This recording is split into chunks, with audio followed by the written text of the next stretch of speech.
Assalamualaikum warahmatullahi wabarakatuh. Selamat siang, Pak Sugi.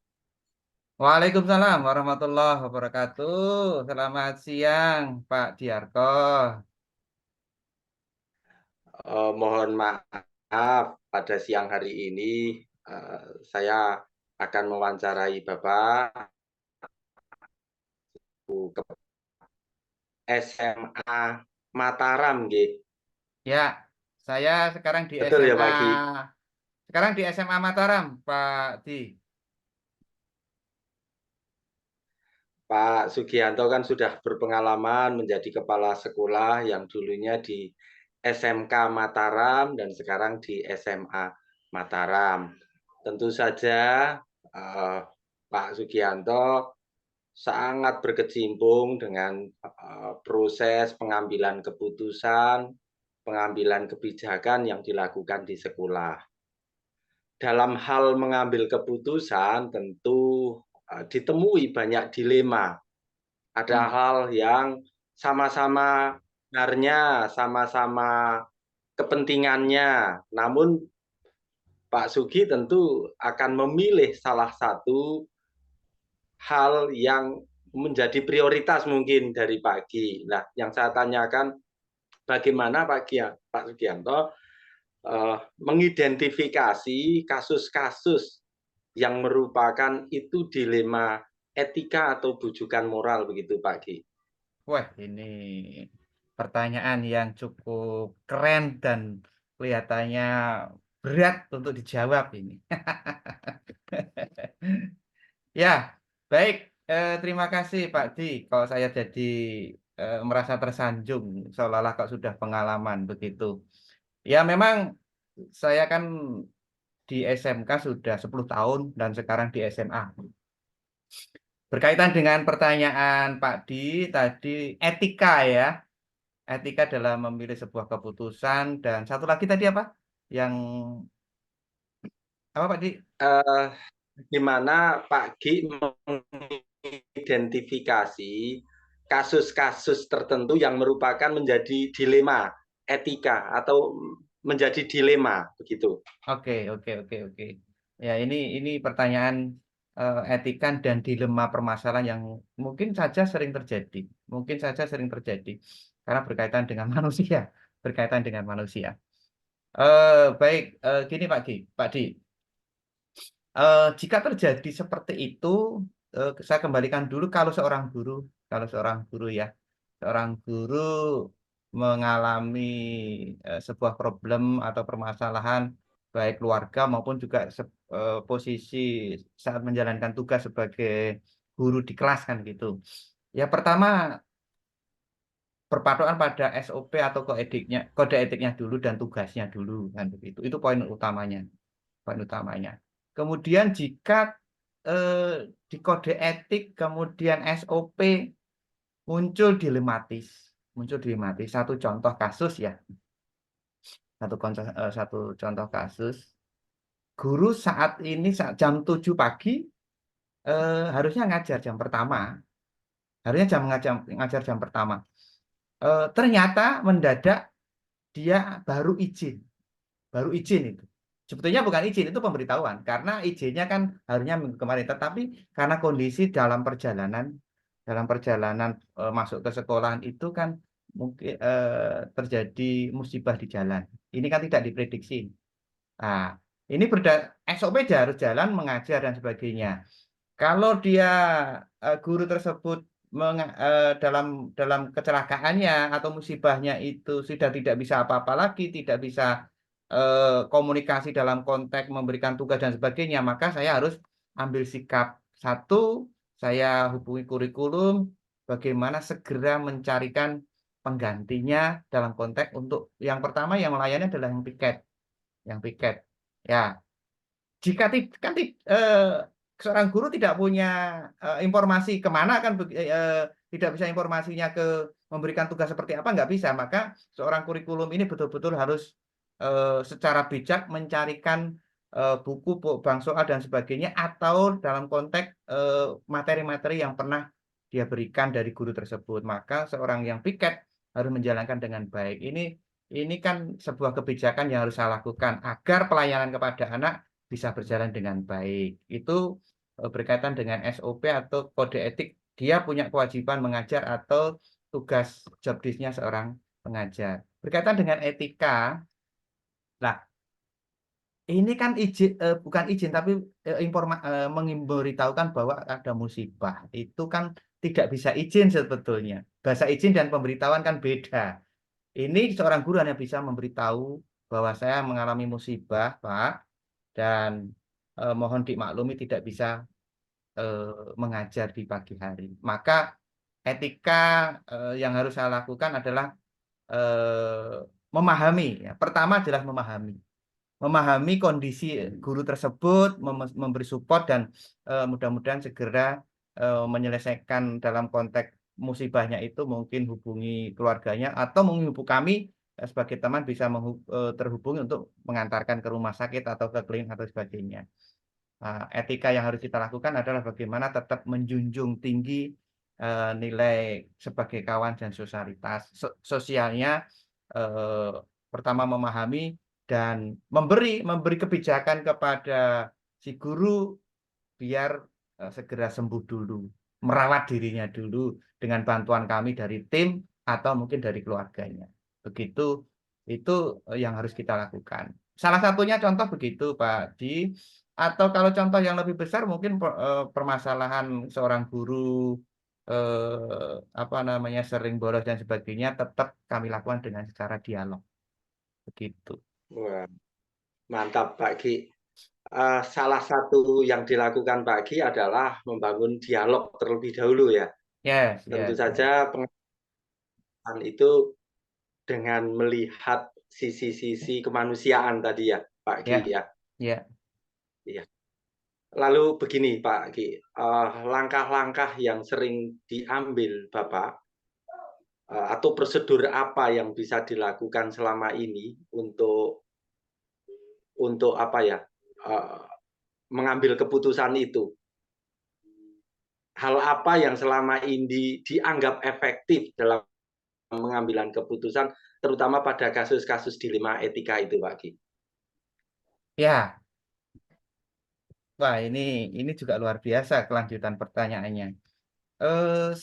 Saya sampaikan dengan beberapa kasus saja yang sering terjadi. Hubungannya dengan etika. Etika itu kan moral. Etika Iya. moral. Ya, contoh kecil saja. Sebetulnya seorang guru lah ya, ini kasus kecil saja. Seorang guru datang ke sekolah, masuk lingkungan sekolah pakai sandal itu sudah etikanya sudah turun tuh. Itu paling kecil saja. Nah, itu paling kecil saja itu. Maka apa yang harus saya ambil, langkah yang saya harus ambil sebuah keputusan, poin pertamanya adalah saya tidak langsung biasanya, saya tidak langsung. Mungkin lewat lewat lewat tim dulu, ya. Eh, saya lihat beliau pakai sandal begitu, ya padahal tidak hujan, ya tidak hujan dan sebagainya. Nah, apa yang saya lakukan? Saya undang tim waka ketenagaan dulu atau kurikulumnya yang paling dekat. Mbok tulung Bapak itu di bahasa guyonannya dikandani kan solometmu. Solomet itu yang lebih dekat kan begitu. Ya. Nah, dan saya bilang jangan sampaikan kalau kepala sekolah tahu kan gitu. Jangan sampaikan kalau Oh, kepala sekolah tahu kan gitu kan. Biar apa namanya tim saya ini dia juga peduli pada temannya. Padahal itu ya kan paling dekat kan kewajibannya mengingatkan. Padahal dia kan nggak tahu, tapi yang tahu. Dengan cara itu saya memberi support bahwa you punya kewajiban mengingatkan pada timmu, tim guru kan begitu. Jangan saya langsung, kalau saya langsung terus kan nanti ketemunya kan eh, langsung A1 kan repot kan begitu. Kalau saya satu saat nggak ada, lah sakar PDW kan gitu. Itu poin pertama. Kalau poin pertama itu sudah dilakukan, kok besok mengulang lagi, saya lihat lagi, ya saya tanya ke Waka, loh kemarin sudah diingatkan belum? Sudah Pak, kok masih lagi? Lah itu, ya diingatkan yang kedua, diingatkan yang kedua. oh, Lah, kemudian beberapa hari, kok muncul lagi sudah ketiga lah baru saya guyon. pas jam kosong, halo Pak, ngajar mboten? Enggak. Kapan bisa apa? Bisa ketemu mungkin di musola atau di mana, tidak langsung di ruangan saya. Kalau ruangan saya kan mungkin bisa saja ada unsur onopo kan gitu. Kalaupun di ruang saya biasanya ngajak ngobrolnya di bawah. Maksudnya di sofa, bukan di hadapan eh, kursi saya dan kursi tamu lah gitu. Tapi di sofa tamu kan gitu. Saya ngobrol itu. Saya tanya nggak langsung, Pak, mohon maaf, aturan etika seorang guru. Saya tanya, menurut Bapak, menurut Bapak, etika yang terbaik atau yang baik sajalah, yang baik seorang guru gimana? Secara performance gimana, secara ini gimana, kan gitu. Biar mereka tanya, biar mereka menjawab sendiri. Oh gini, gini, gini, gini. Nah, tanpa sadar dia menceritakan harus gini, gini kan, saya tidak menegur kan, saya tidak mengoreksi dia. Dia ngomong sendiri bahwa dia sebetulnya membuka sesuatu yang dia harusnya membenarkan, melakukan apa ya, melakukan sesuatu tidak benar kemarin itu, sudah 3 kali nggak benar. Makanya kurikulumnya menegur, oh iya ya, kan begitu. Tanpa sadar, tapi Wah, saya sudah tahu itu. Dengan cara seperti itu, ya seolah-olah saya tidak menegur atau saya tidak mengingatkan. Dengan cara itulah dia akan sadar dengan sendirinya bahwa kode etiknya guru itu betul-betul harus dipegang teguh. Sekelas menggunakan properti sepatu atau sandal. Karena seringkali masih seperti itu. Seringkali masih seperti itu, padahal tidak hujan. Ini baru kecil, belum yang besar. Begitu, ya. Pak Di. Pakai ya coach ya. Teknik coaching yang dipakai pagi ya Ya, untuk semi coach itu dia. baru masih semi coaching itu, masih semi coaching. Kalau sudah coaching, baru nanti apa yang Anda pengen lakukan, eh, bagaimana menyikapi, bagaimana mengimplementasikan kode etik guru ini itu baru saya coaching. Baru. Kalau itu sebetulnya sebetulnya saya sebagai konselor dulu apa yang sudah dilakukan, dia pengen memperbaiki dengan dengan dia menemukan sebetulnya apa namanya, kode etik guru belum saya jalankan toh ternyata kan gitu.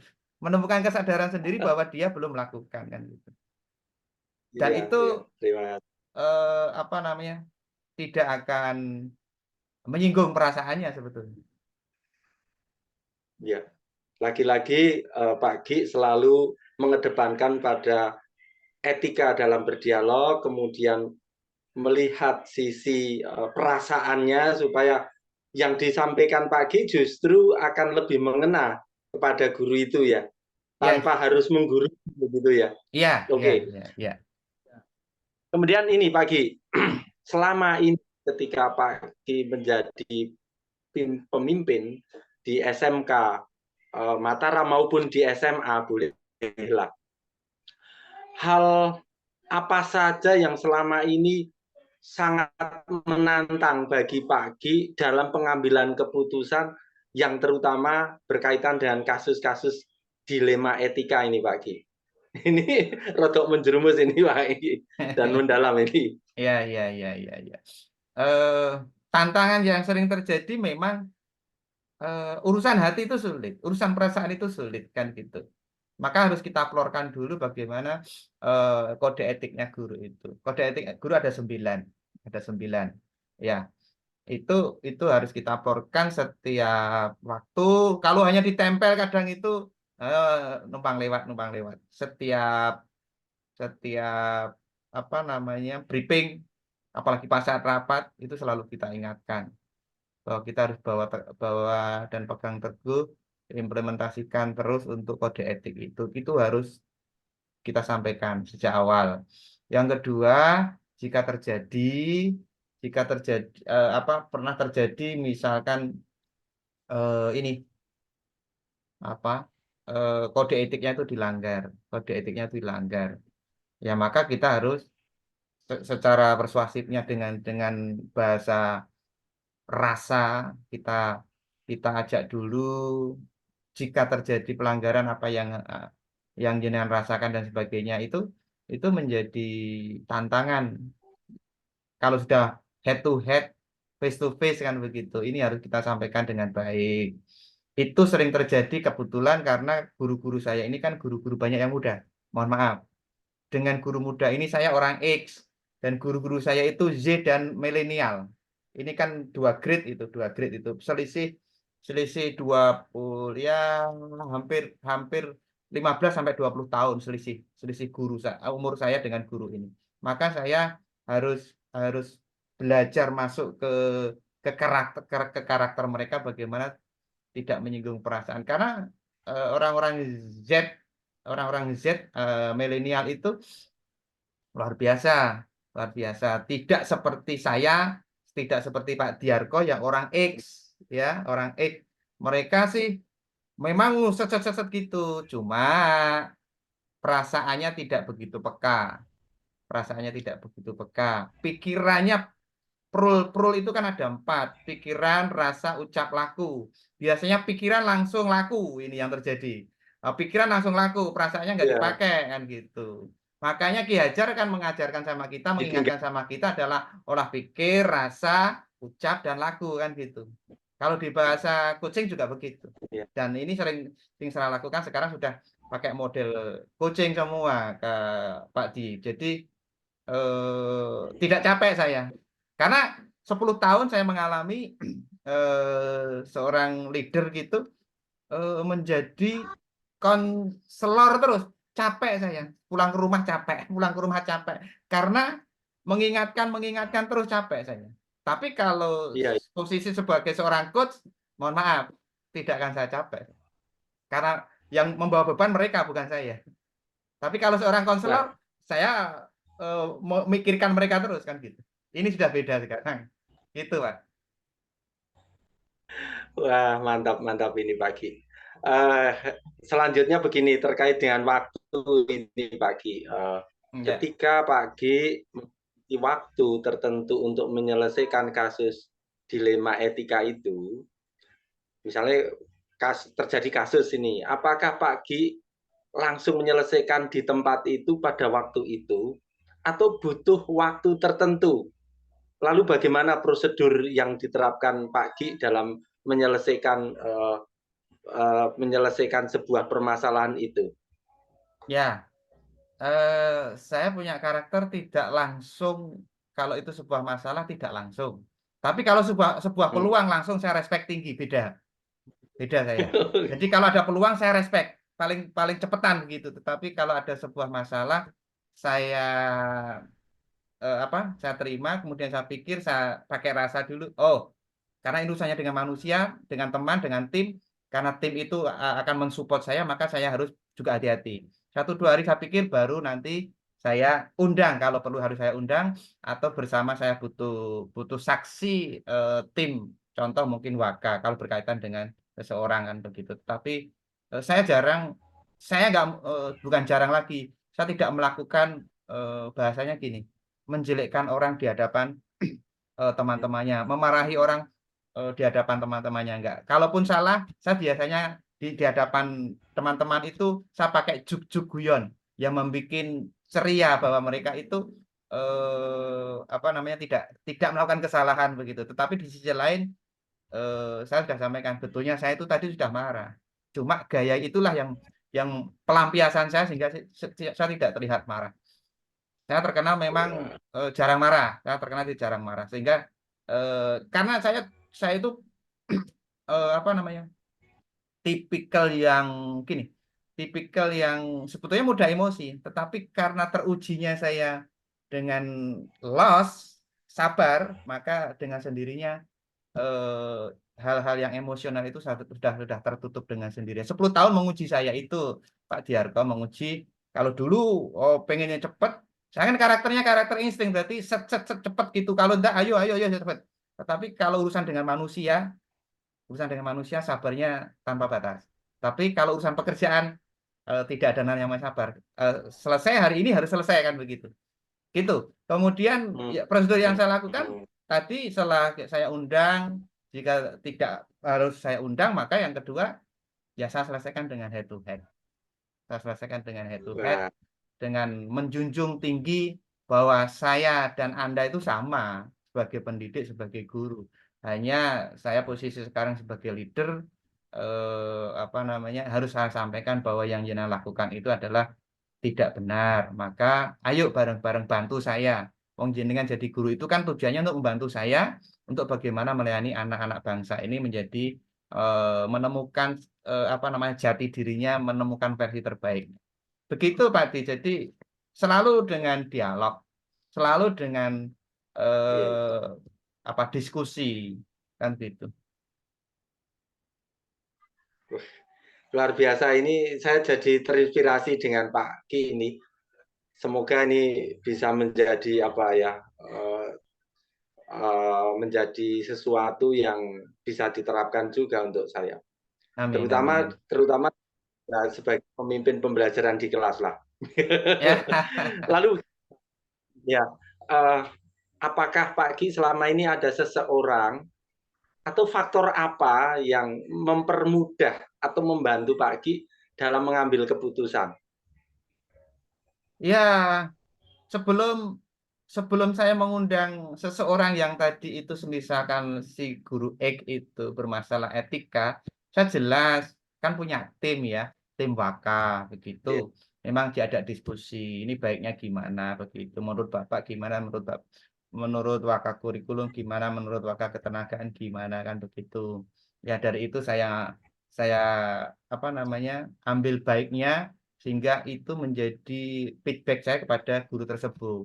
Tidak langsung, kecuali mereka, saya no comment Pak, saya no comment Pak, baru saya yang ambil alih langsung. Selalu saya sampaikan kepada kawan-kawan bahwa ini adalah bukan tanggung jawab seorang kepala sekolah saja, tetapi tanggung jawab kita semua. Kalau si guru X itu lepas pengamatan dan sebagainya, dan menjadikan mereka itu melakukan sesuatu yang etikanya menjadi catatan, maka sebetulnya bukan hanya kepala sekolah yang bertanggung jawab, temannya pun juga menjadi punya tanggung jawab mengingatkan, apalagi yang paling dekat, kan begitu. Jadi itu pasti saya butuh teman-teman yang menguatkan, teman-teman yang selalu saya ajak koordinasi. Bukan seringnya briefing, tidak, tetapi hal-hal yang harus kita lakukan segera kita kumpulkan. Waktu 15 menit itu sangat berharga kalau saya sebetulnya. Hmm, hmm. Luar biasa Pak Ki. Ini terima kasih. Ini pertanyaan terakhir nih Pak Ki. Siap, siap. Dari hasil yang telah disampaikan Pak Ki ini, pembelajaran apa yang dapat Pak Ki petik dari pengalaman selama ini dalam mengambil keputusan yang berkaitan dengan dilema etika Pak Ki? Ya, etika itu kan paling tinggi sebetulnya dalam konteks organisasi maupun kita sebagai manusia. Maka itu harus perlu hati-hati dalam kita mengambil sebuah keputusan. Maka langkah yang paling utama adalah koordinasi dengan kanan kiri. Koordinasi dengan kanan kiri. Ya, tak lupa tetap mendatangkan kita meminta petunjuk yang kuasa kan begitu. Itu paling utama. Karena etika itu tidak hanya berpatokan pada aturan yang tertulis dari sebuah institusi, tapi harus digabungkan dengan aturan yang ada dari Tuhan yang kuasa kan begitu. Dan itu juga perlu kita sampaikan kepada kawan kita jika mereka itu melanggar sebuah etika. Dan kita ini karena pendidik berusaha semaksimal mungkin menjunjung etika moral yang paling tinggi. Dan ini menjadi nilai kompetensi di dalam kompetensi kepribadian kan begitu Pak Tiarko. Terima kasih sekali lagi. Terima kasih atas wawancara pada siang hari ini. Terima kasih pengetahuan, pengalaman yang sudah diberikan kepada saya. Itu saja dulu. Terima kasih Pak Ki. Assalamualaikum warahmatullahi wabarakatuh. Waalaikumsalam warahmatullahi wabarakatuh. Kembali mudah-mudahan tetap semangat Pak Tiarko, sehat selalu, dan sampai jumpa kapan kita ngopi bersama. Oke. Waalaikumsalam warahmatullahi wabarakatuh.